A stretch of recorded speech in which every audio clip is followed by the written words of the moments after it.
Hello दोस्तों, नमस्कार। समृद्धि technical में आपका हार्दिक स्वागत है। दोस्तों, रोज की तरह आज हम कुछ स्पेशल करने वाले हैं। आज हम एक बहुत ही महत्वपूर्ण इंस्ट्रूमेंट के बारे में चर्चा करने वाले हैं। इंस्ट्रूमेंट के नाम है, आप खुद ही देख लीजिए, वर्नियर कैलिपर। दोस्तों, ये एक इतना महत्वपूर्ण इंस्ट्रूमेंट है कि यदि आप इसके बारे में नहीं जानेंगे तो आप टेक्निकली स्किल्ड नहीं बन सकते। आप किसी नाप को नहीं नाप सकते। किसी माप को आप जब तक अच्छी तरह से नहीं नाप पाएंगे तो एक अच्छा टेक्निकल इंसान नहीं कहलाएंगे। इसलिए दोस्तों, इसके हर एक पहलू को आप अच्छी तरह से देखिए।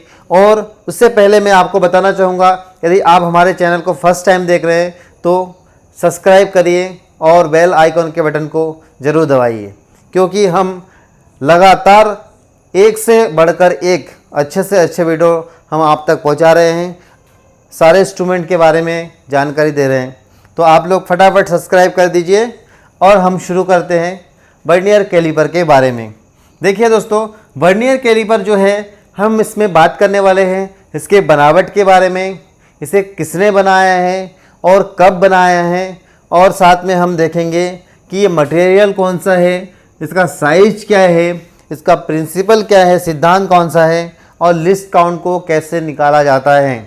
इन सभी चीज़ों को एक ही वीडियो में हम देखेंगे। और इसके बाद अगला जो इसका भाग होगा उसमें हम उसकी सेटिंग पूरी तरह से दिखाएंगे। तो चलिए शुरू करते हैं। सबसे पहले मैं आपको बता देता हूं कि वर्नियर कैलिपर का खोज या आविष्कार बहुत ही पुराना है, ये ऐतिहासिक है। दोस्तों, जब वर्नियर कैलिपर की बात आती है तो हम उसके इतिहास को देखते हैं। जब इसके इतिहास को देखते हैं तो हमें पता चलता है कि वर्नियर कैलिपर का खोज 1631 में पेरी वर्नियर ने किया था। दोस्तों, लेकिन एग्ज़ाम में आधुनिक वर्नियर कैलिपर के बारे में पूछा जाता है, जिसका खोज 1851 में जोसेफ आर ब्राउन ने किया था। तो ये था इतिहास, आप जानते हैं। लेकिन यदि आपको एग्ज़ाम में पूछता है कि वर्नियर का खोज किसने किया, तो मुझे पूरी तरह से 100% विश्वास है कि ब्राउन के बारे में, जोसेफ आर ब्राउन के बारे में ही पूछा जाएगा। तो चलिए, आपने देखा कि वर्नियर के इतिहास को आपने जाना। अब हम देखते हैं कि वर्नियर कैलिपर जो है, इसका मटेरियल कौन सा है, और उसके बाद हम इस सारे बिंदुओं को देखेंगे। आगे जब हम देखते हैं तो वर्नियर कैलिपर आपने देखा होगा, ये बहुत चमचमाता हुआ एक कलर में आपको मिलता है, जो लगभग एसएस के और एसएस से थोड़ा सा कम डल कलर होता है, लेकिन बहुत चमकदार होता है। तो दोस्तों, वर्नियर कैलिपर क्रोमियम स्टील का बना होता है। निकिल क्रोमियम इसका मेन मेटल है। दोस्तों, सिर्फ क्रोमियम होता तो उसका कलर बहुत ही स्टील के जैसा चमचमाता हुआ रहता है, एसएस के तरह, स्टेनलेस स्टील के तरह। लेकिन चूँकि निकिल मिला देते हैं इसलिए कलर थोड़ा डल हो जाता है। तो इसमें जो आपने देखा कि ये निकिल क्रोमियम का बनता है, ठीक है, ये आपने देख लिया। उसके बाद हम देखेंगे, ये मटेरियल देख लिया निकिल क्रोमियम का। अब आप साइज़ देख लीजिए। दोस्तों, ये साइज़ जो है वो 150, 300 या 300 के बाद अगला साइज़ जो होता है वो 450 और 600 mm, इस तरह से साइज़ बढ़ता हुआ आपको मिलेगा। या आप ऐसा समझ सकते हैं 6 इंच, 12 इंच, 18 इंच, ठीक है, इस तरह से ये बड़ा होते जाता है। और लगभग ये 3 मीटर के साइज़ में भी पाया जाता है। बड़े बड़े कंपनियों में आप देखेंगे तो ये बड़े बड़े आकार में भी पाया जाता है। तो ये भी आप समझ गए। अब हम देखेंगे कि इसका प्रिंसिपल क्या है। दोस्तों, प्रिंसिपल जानने से पहले हम इसके एक बार बनावट को देख लेते हैं, फिर हम प्रिंसिपल आपको बताएंगे। अब देखिए, एक वर्नियर कैलिपर है, मैक्सिमम लोगों ने इसे देखा होगा। ये इसका फिक्स जॉ है और ये मूवेबल जॉ है। अब आपको एग्ज़ाम में क्या क्या सवाल आता है वो भी मैं बताऊंगा कि मूवेबल जॉ है और ये वर्नियर स्केल है। तो दोस्तों, यहाँ पे एक क्वेश्चन बन रहा है और वो आपको मैं बताती हूँ चलता हूँ कि वर्नियर स्केल कौन सा जबड़ा के साथ अटैच रहता है या जुड़ा हुआ रहता है। तो आप देखिए, मूवेबल जॉ के साथ ये जुड़ा हुआ रहता है। तो यहाँ आपको एक क्वेश्चन का जवाब तो हो गया। उसके बाद दोस्तों, जब आप किसी जॉब को मेजरिंग करते हैं तो जब उसके साथ कांटेक्ट बन जाता है तब आपको बहुत फोर्स नहीं लगाना होता है। यदि आपको फाइन एडजस्टिंग करना है तो यहाँ पे एक फाइन एडजस्टिंग स्क्रू भी है, जिससे आप फाइन एडजस्टिंग कर सकते हैं। ऊपर देखिए आपको यदि किसी स्लॉट, किसी बोर या किसी जॉब की पाइप के अंदरूनी भाग का व्यास को नापना है या साइज लेना है तो आप इनर मेजरिंग निब्स से ले सकते हैं। ठीक है, ये आपने देखे होंगे, ये यदि नज़दीक आके चिपक जाता है तो ये भी दोनों आके एक दूसरे के ऊपर ओवरलैप कर जाते हैं। इस टाइप से आपने देखा होगा, एक दूसरे के ऊपर इस टाइप से ओवरलैप हो जाता है। उसके बाद देखिए, जब आपको किसी नाप को लेने के बाद या कोई माप आप ले लेते हैं, उसके बाद आपको पढ़ना होता है। आपने नीचे झुक के या किसी पोजीशन में आपने मेज़र किया और आपको फिर उस नाप को सेट करके लाना है, तो यहाँ पे आपको ऊपर लॉकिंग स्क्रू दिख रहा है, वहाँ पे आप लॉकिंग स्क्रू को टाइट कर दीजिए और फिर उसके माप को आप पढ़िए।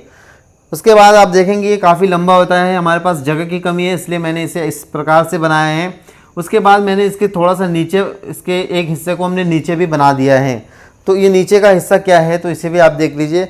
नीचे के हिस्से में दोस्तों एक डेप्थ गेज है। डेप्थ गेज का काम क्या है, मान लीजिए कभी कभी आपको किसी स्लॉट के अंदर उसके डेप्थ को भी नापना है, तो आप जो डेप्थ गेज है उसे आप उस डेप्थ बार को सीधे नीचे तक के टच करा दीजिए और फिर आप इसे स्क्रू को, लॉकिंग स्क्रू को टाइट कर दीजिए। जो नाप होगा वो आपको सीधे सीधे स्केल में दिखेगा। तो दोस्तों एक क्वेश्चन और आता है कि यहाँ पे जो कट के निशान आपको दिख रहा है ये ऐसा सीधा नहीं है, इस यहाँ से देखिए तो आप देखेंगे इस प्रकार से है। इसका क्या रीज़न है, एग्ज़ाम में कई बार पूछ चुका है। ठीक है, तो ये इसका बोलते हैं कि डेप्थ गेज में कटा हुआ रहता है, ऐसा क्यों रहता है। या कभी ड्राइंग भी, एक चित्र आ गया, उस चित्र में आपको दिखा दिया इस भाग का क्या उद्देश्य है, तब आपको बताना है कि किसी भी बिल्डिंग या किसी वर्ग को स्थान देने के लिए, फॉर एग्जांपल आपने एक स्लॉट को मापने की कोशिश किया और स्लॉट के अंदर दोस्तों यहाँ पे वेल्डिंग किया हुआ था या मशीनिंग करने के बाद मटेरियल थोड़ा बच जाता है, क्योंकि इंटरनल भागों में एकदम शार्प मशीनिंग या वेल्डिंग करना पॉसिबल नहीं होता है। ऐसी स्थिति में कॉर्नर निश्चित तौर पर बच जाता है कुछ ना कुछ थोड़ा एरिया। तब आपको नापना भी है डेप्थ की, यहाँ से आपको नापना है डेप्थ कितना है, तो आपने डेप्थ बार को डाल दिया, ये इसके भाग आ गया और डेप्थ बार है वो नीचे चला गया।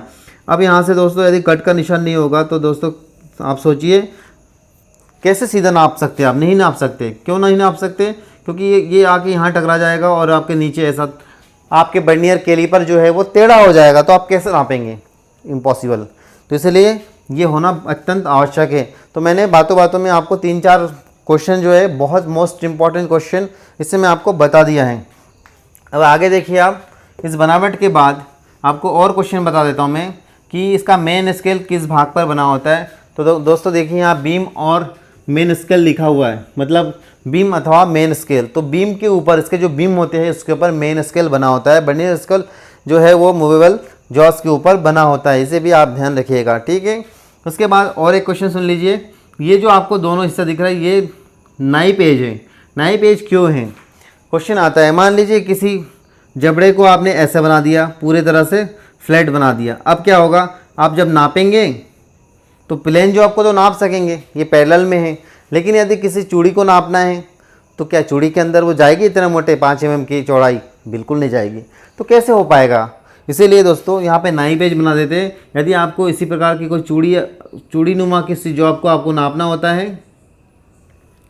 तब आप इस प्रकार के नाइप एज वाला भाग का प्रयोग करते हैं। तो आपको बहुत सारी चीज़ मैंने बता दिया है। अब मैं बताऊंगा आपको प्रिंसिपल क्या है।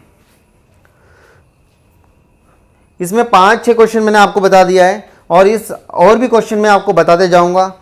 लेकिन दोस्तों आपको एक चीज़ करना होगा, यदि आप फर्स्ट टाइम देख रहे हैं तो सब्सक्राइब जरूर करिए। मैं आपसे 2 बार बोल चुका हूं कि सब्सक्राइब कर दीजिए, क्योंकि मैं बहुत अपडेटेड वीडियो और बहुत अच्छे वीडियो आप तक पहुंचा रहा हूं, लगातार पहुंचा रहा हूं। तो चलिए अगला क्वेश्चन देखिए। अगला क्वेश्चन इसमें क्या बनता है कि यूनिवर्सल वर्नियर कैलिपर का प्रयोग किस प्रकार के माप लेने के लिए किया जाता है। तो इसमें आपको देते हैं इंटरनल, एक्सटर्नल और डेप्थ, ये तीनों को ले सकते हैं। ये यूनिवर्सल वर्नियर कैलिपर है दोस्तों। यदि इसका डेप्थ बार नहीं होता तो फिर वो यूनिवर्सल नहीं होता, वो ठीक है, वो 2 नाप को नाप सकते हैं। वर्नियर कैलिपर ऐसा भी होता है जिसका ये वाला जबड़ा नहीं होता है, इनर मेजरिंग निप्स नहीं भी होता है, प्लेन भी होता है, उसको फ्लैट वर्नियर कैलिपर बोला जाता है। ठीक है, तो ये हमने देखा। अब मैं आपको बताऊंगा कि इसका प्रिंसिपल क्या है। आप देखिए, तो दोस्तों प्रिंसिपल मतलब होता है सिद्धांत, और सिद्धांत क्या होता है कि ये किस आधार पर कार्य करता है उसे इसका सिद्धांत कहते हैं। प्रिंसिपल जो है दो स्केलों का अनुपातिक या अंतर के आधार पर यहाँ कार्य करता है। अब आपके मन में आ रहा होगा कि अनुपातिक अंतर क्या है। तो दोस्तों ये बहुत ही सीधे सिंपल से एक चीज़ है, मैं आपको यहाँ बना के दिखाता हूँ। देखिए ये मेन स्केल है, ये मेन स्केल है और ये नीचे जो है ये वर्नियर स्केल है। तो इसमें दो स्केल हो गया दोस्तों, मैंने लिख भी दिया है यहाँ पे, मेन स्केल ये है और वर्नियर स्केल ये है। होता क्या है दोस्तों, इन दोनों स्केलों में अंतर होता है। यदि मान लीजिए मैं इसमें भी 10 बनाता और इसमें भी नीचे भी 10 बनाता तो फिर कोई अंतर नहीं होता, ठीक है। लेकिन दोस्तों यहाँ कंडीशन क्या हो रहा है कि देखिए इसका जो मेन स्केल है यहाँ से लेकर यहाँ तक के ये 49 भाग है, ठीक है। और इसके जो नीचे वाला हिस्सा है ना दोस्तों ये 50 है, अर्थात 50 भाग है और इसका 50 भाग है। दोस्तों इसका और इसका भागों में एक भाग का अंतर है और उस एक भाग का जो अंतर होता है वो बहुत ही कम अंतर है। तो उसका जो एक भाग का मान का जो होता है वो 0.02 का अंतर है। अर्थात इसको हम ऐसे करके समझ सकते हैं कि इसका एक भाग का मान तो 1 mm है, ठीक है, लेकिन इसका जो एक भाग का मान है दोस्तों 0.98 है। क्यों? क्योंकि अंतर जो है 0.02 है, तो कितना एक भाग का मान कितना हुआ 0.98। फिर से मैं आपको समझा दूं, मेन स्केल का एक भाग का मान 1 mm है और जो वर्नियर का भाग है वो 1 mm से कम है और उसका जो अंतर है दोस्तों वो है 0.02 और एक भाग का जो वर्नियर का मान है वो 98, तो 0 और देखिए ये 9 और 1 10 0, ये यहाँ पे 1, अर्थात दोस्तों यहाँ पे 1 mm हो जाता है। अर्थात एग्ज़ाम में बहुत इंपॉर्टेंट क्वेश्चन एक आपके सामने ये है कि वर्नियर स्केल का क्वेश्चन फिर से मैं बता देता हूँ। यदि मेन स्केल का एक भाग का मान 1 mm हो और वह 49 भाग में बना हो तथा वर्नियर के 50 भाग हो, तो उस स्थिति में वर्नियर का एक भाग का मान क्या होगा। दोस्तों ये बहुत इंपॉर्टेंट है और इसे आप नोट कर लीजिए और इसे लाल स्याही से निशान अंडरलाइन कर दीजिए। दोस्तों आपको ये लिखना है 0.98 इसका आंसर होगा, ठीक है। और इसके जो अंतर होते हैं दोस्तों, मेन स्केल और वर्नियर स्केल के अंतर समझ लीजिए, ये मेन स्केल है यहाँ से यहाँ तक और ये थोड़ा सा कम है, तो जो कम है ये तो 0.98 है, लेकिन जो इन दोनों के बीच के जो अंतर हो रहा है दोस्तों वो 0.02 है। तो ये आप नोट कर लीजिए, आपको एग्ज़ाम में सामना करना है और आपको सही करके आना है। तो मैं ये तो था एक तार्किक बातें, लेकिन मैं आपको अब इसको निकालने का तरीका दिखा देता हूँ। जिन लोगों को ये समझ में नहीं आया है या एक बार और देखने की ज़रूरत है वो ना देखकर सीधे ऐसा कर लेना। लिस्ट काउंट बराबर से मेन स्केल का एक भाग का मान, मेन स्केल का एक भाग का मान बटे वर्नियर स्केल की खानों की संख्या। खानों मतलब होता है दोस्तों जितने उसके टोटल भाग है, खानों की संख्या। मेन स्केल का एक भाग, अब आप खुद ही करिए। मेन स्केल का एक भाग का मैंने यहाँ लिखा लिस्ट काउंट बराबर से मेन स्केल का एक एक भाग। यहाँ देखिए 1 2 3 4 5, ये जो 1 है ना इसका मतलब होता है दोस्तों ये 10 20 30 40 50 इस प्रकार से है। तो एक भाग का मान कितना हुआ दोस्तों 1 mm और वर्नियर के टोटल कितने भाग है 50, ठीक है। अब इसको आप सॉल्व करेंगे तो क्या होगा दोस्तों, यहाँ आप एक जीरो लगाएंगे तो यहाँ एक दशमलव लगाएंगे, फिर एक जीरो लगाएंगे तो यहाँ एक जीरो लगाएंगे और 50 दूनी 100 कितना है दोस्तों 0.02 mm। है ना आसान, लेकिन आसान है, लेकिन आप उस चीज़ को बिल्कुल बाईपास ना करें जो मैंने बताया कि वर्नियर स्केल का एक भाग का मान कितना होता है। आजकल के एग्ज़ाम में बहुत आने लगा ये क्वेश्चन, ठीक है। तो आपने लिस्ट काउंट भी देख लिया है। फिर से मैं आपको एक छोटा सा नोट बता देता हूँ, आप भूल ना जाए। वर्नियर कैलिपर दो स्केल के अनुपात के आधार पर कार्य करता है। इसका लिस्ट काउंट 0.02 mm होता है मेट्रिक सिस्टम में, ठीक है। और यदि पूछा जाए कि मेन स्केल का एक भाग का मान कितना होता है तो 1 mm होता है। यदि पूछे कि वर्नियर का एक भाग का मान कितना होता है 0.98 mm होता है। दोनों का अंतर कितना होता है 0.02 mm, ठीक है।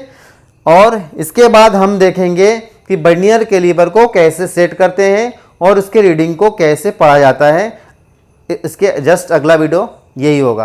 तो ये वीडियो आपको कैसा लगा मुझे निश्चित तौर पे और ज़रूर बताइए। यदि आपको पसंद आए तो लाइक करिए और कमेंट्स करिए। आपके लाइक और कमेंट्स से मेरा हौसला बढ़ता है। और आप देखते रहिए Samriddhi technical. Thank you for watching.